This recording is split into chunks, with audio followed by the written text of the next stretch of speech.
ರೊಟ್ಟಿ ಚಪಾತಿ ಜೊತೆ ಈ ಕುಂಬಳಕಾಯಿ ಪಲ್ಯ ತುಂಬಾ ರುಚಿಯಾಗಿರುತ್ತೆ. ಹಾಗೆ ಹೈಲಿ ನ್ಯೂಟ್ರಿಷಿಯನ್ ಆಗಿ ರಿಚ್ ಇನ್ ವಿಟಮಿನ್ಸ್ ಇರೋದ್ರಿಂದ ಆರೋಗ್ಯಕ್ಕೂ ಕೂಡ ತುಂಬ ಒಳ್ಳೆಯದು.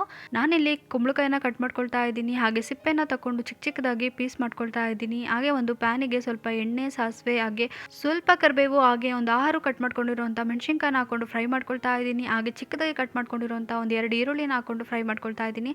ಇದಕ್ಕೆ ರುಚಿಗೆ ತಕ್ಕಷ್ಟು ಉಪ್ಪು, ಹಾಗೆ ಸ್ವಲ್ಪ ಇಂಗು, ಒಂದು 1/4 ಟೀ ಸ್ಪೂನ್ ಆಗೋಷ್ಟು ಅರಿಶಿಣದ ಪುಡಿ, ಸ್ವಲ್ಪ ಸಕ್ಕರೆನ ಹಾಕ್ಕೊಂಡು ಚೆನ್ನಾಗಿ ಒಂದ್ಸರಿ ಫ್ರೈ ಮಾಡ್ಕೊಳ್ತಾ ಇದ್ದೀನಿ.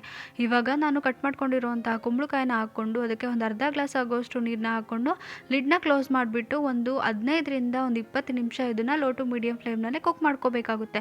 ಇವಾಗ ನೀವು ನೋಡ್ತಾ ಇರ್ಬೋದು, ಕುಂಬಳಕಾಯಿ ತುಂಬಾ ಚೆನ್ನಾಗಿ ಬೆಂದಿದೆ. ಲಾಸ್ಟಿಗೆ ನಾನು 1 ಕಪ್ ಆಗೋಷ್ಟು ತುರಿದಿರೋಂಥ ಕಾಯಿ ತುರಿ, ಹಾಗೆ ಕೊತ್ತಂಬರಿ ಸೊಪ್ಪನ್ನ ಹಾಕ್ಕೊಂಡು ಮಿಕ್ಸ್ ಮಾಡ್ಕೊಳ್ತಾ ಇದ್ದೀನಿ. ಇವಾಗ ನಾನು ಸ್ಟವ್ನ ಆಫ್ ಮಾಡ್ಕೊಳ್ತಾ ಇದ್ದೀನಿ. ತುಂಬಾ ರುಚಿಯಾಗಿರುವಂತಹ ಕುಂಬಳಕಾಯಿ ಪಲ್ಯ ರೊಟ್ಟಿಯೊಂದಿಗೆ ತಿಂತಾ ಇದ್ದರೆ ಸಖತ್ತಾಗಿರುತ್ತೆ. ನೀವು ಕೂಡ ಟ್ರೈ ಮಾಡಿ.